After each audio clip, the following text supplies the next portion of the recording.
Hey guys, this is episode 35, and as you can see, I'm dealing with a lot of people on Facebook right now by those little beeps if you heard it just now. And if you're just tuning in, this is Gadget, and this is the My Life series of things that have happening in my life throughout everything. I mean, the first couple of episodes were on fast forward because of a situation with, let me just fix my chair, of a, how do I put this, an idiot guy that had just broken up with me that lives in Brooklyn, New York, and everything off of Bay Parkway to the right of a nail salon. So if you're anywhere near that area and everything, I wonder if you'll run into him and everything. But he's a very loner and cold-hearted bastard right now, but that's another point. How many of you have dealt with cold-hearted bastards? I mean, come on girls or guys, you know they're in your life and everything. Wouldn't you have that one chance to, like, I don't know, like, have closure finally or something? With these type of people, you can't have closure. So I figure it's a topic to deal with, because closure. What is closure? All right. Another good example. Okay. This is like the best one so far, because if I wasn't pissed off the way I have been because of this idiot in Brooklyn, I would be more pissed at this. I grew up in, if some of you know this, Morris Park, because my grandmother lived over there. And I had a friend that I've known since, like, I was like 4 or 5 years old, and really good friend and everything. And hadn't talked to him in a long time and everything, because it would be hit or miss. He went to school with me, went to another school, all this stuff. It was things like we went to different schools, but we always hung out in that neighborhood. That was a neighborhood where I was, like, technically the oldest by a year, because he's a year younger, all this stuff. I mean, there were kids I used to hang out with that, even though, okay, like I said, I'm going to tell you, I told you my age, I'm 35. I'm born in 76. Some of them were born in 80, some were 82 and all that stuff, right? So they weren't that much younger, but they were still considered younger. So I was almost like a babysitter or a big sister and everything. Their parents are like second moms and everything. So I was so happy when my friend found me, okay? Because I hadn't seen him since I was working at a retail store back in 2000, 2001. All right? Come to find, he was only on my Facebook page for 3 days, maybe 4. Because through him, I found my friend, technically family.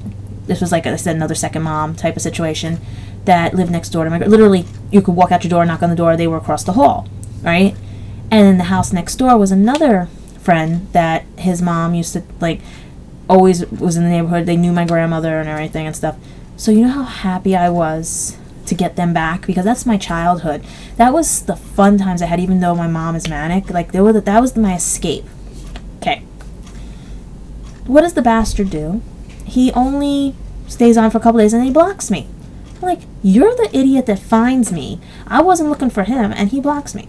So you see, this is what I'm talking about, cold-hearted bastards. Okay? Now, I could rat him out on every stupid thing he did when we were little and everything, down to the part of, like, fireworks and 4th of July and everything and stuff. But I'm not that type of person, because he's a school teacher and I don't want to rat him out to get him in trouble and everything. There's some stuff he's done, yeah, but I'm not going to do that. I'm not going to jeopardize his job, okay? So at least now I have my other friends and everything that I grew up with, which is starting to put back my life, okay, which I wanted. Now, here's the thing. I have a doctor's appointment that's coming up, and I'm very nervous and everything and stuff. And I would have liked, if I was still going out or still friends with the idiot, him to be very concerned about everything, because you know what? That was 2 months of my life I'm going to keep saying I wasted, because he fooled me.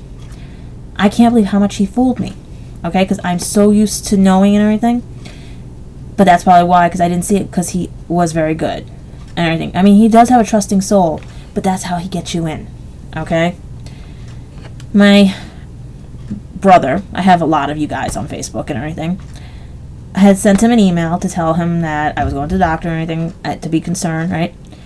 He says, hope she's doing fine, not going to call her, and because my brother told him to act like a man, he felt he was being threatened, and he said that he's not to be threatened. He took more action on being supposedly threatened, right, than how I was feeling and nervous, because I don't like needles. I don't like having blood drawn. I don't like anything. And I'm very happy I'm getting a doctor's appointment, because when you have no medical insurance, this is like you have to go and take everything while you can and everything, because otherwise you won't get an appointment maybe for like another year or so or something. Alright? So, just to see where I stand and everything. I'm talking with people, I'm dealing with things, but to understand that my childhood friend did the same thing that this idiot did, I am tired of this, okay? Like I said, if they cared about you, they loved you, they know a lot. And like I said, my childhood friend knows a lot that he can even, for me and stuff, then they would actually want you in their life. Now, like I said, I could rat out my childhood friend, I could rat out this idiot in Brooklyn on stuff. But, you know, why am I going to sink to their level? I'm better off portraying it this way, so it'll help somebody learn that if you start to see these signs of people who are trying to be false friends, who are trying to be, want you as the play toy, want you as whatever, right? It's like a wake-up call, because I never got that wake-up call, okay? So I'm giving it to you guys. So basically, like now, this I was going to wait till this weekend to do and stuff, but because of all the stupidity that is going on in my life right now, especially, I'll give you another good example, where I work. I originally wanted to be a teacher, but I'm dyslexic, and a lot of teachers frown on people being dyslexic to teach, even some parents and everything. My dyslexia lies in the fact that I'm colorblind in certain colors, and the fact that I spell phonetically, because I did not have the upbringing as a normal child, so I had to read the dictionary, I had to read, okay?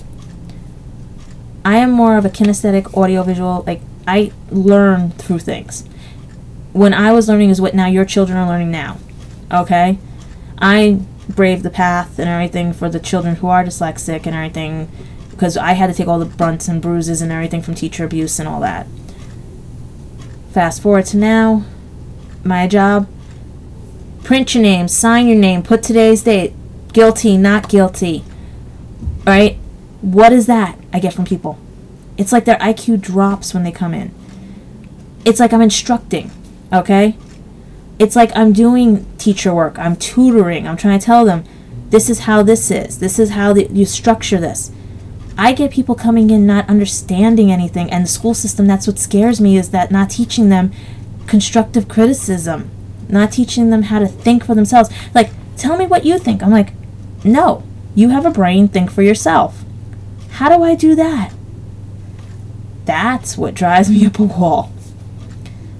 I was stuck in tutoring, Miss Summers and everything, to help so I can succeed in life. And what do we have now? Dumb ass people who think everything will be handed to them. You know what? When the world comes to an end and there are no computers and technology, I will be the one who knows how to start a fire.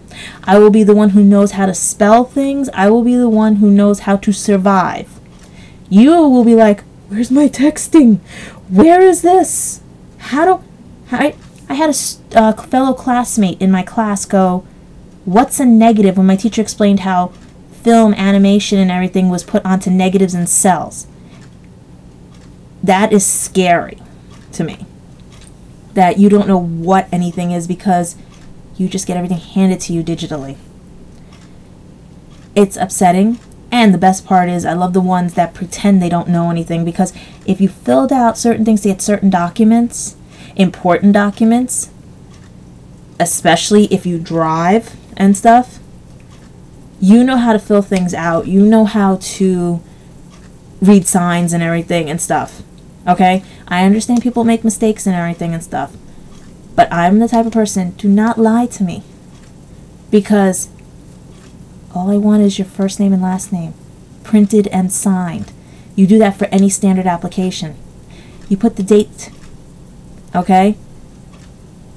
Nobody listens anymore. And then I get in trouble because these people who don't listen blame me. No, we don't do that. Okay? We have to learn how to think for ourselves. This is why we have the dumbass parents. This is why we have the dumbass people. This is why Jersey Shore is more popular than most of the sci-fi stuff out there that will teach your children education. If it wasn't for Star Trek, we wouldn't have MRIs or iPads or anything if you look back on everything. No, we'd rather have our teens drunk and stupid. because we don't want to deal with anything anymore. And we want these guys to have dirty diaper syndrome. I mean, come on. I don't want to see your asses hanging out. I don't want to see anything like that. All right? What possesses you to do that? That you look like a pregnant woman waddling around like a duck. Okay? You're ready to give birth or something? All right?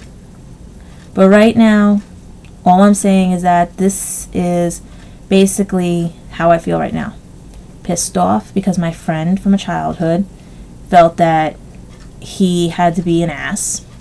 My ex, who lives in Brooklyn and everything, has to be an ass as well.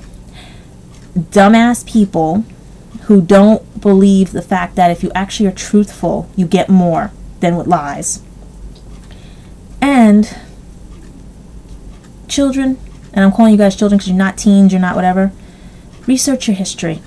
You may find that it was more interesting back in the 80s and 90s when we had to use our imagination and watch black and white TV and film than this texting and everything and stuff, because we actually got to go outside and play. And that's what brought me back to my childhood friends. Because we played. We played in Morris Park. Okay? And if I'm going to shout it out, Wallace and Rylander, if you grew up around there in the 1980s, 90s, you either were babysat by me, or you played with me, or you played stickball or something. You played water fights. It was fun. Now, forget it. We have living, breathing, dumbass robots. Dumbass parents. Okay? So, my plea to you guys is this. Stop acting like dumbasses and start acting like real people. Use your brains. Treat people with respect. Don't lie. Because you know what? We're going to go to hell in a handbag, and it's because of you. Because when, like I said, the world ends, because so many people are on that kicked with 2012 and everything, guess what? I'll survive. I hope you will too. Have a good night. Bye.